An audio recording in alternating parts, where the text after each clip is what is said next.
BRQS Technologies, Inc. announced that it has purchased the 5G patent licensing from Qualcomm.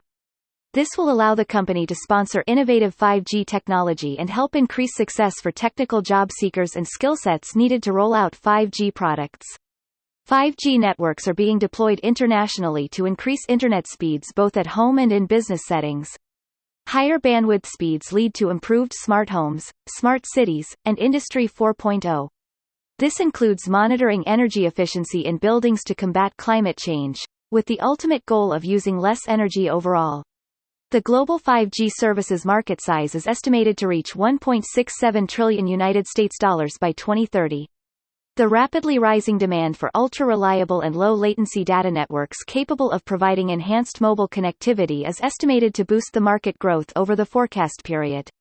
The North America regional market is expected to grow rapidly from 2022 to 2030 due to the increasing demand for higher data speeds for several end-use applications.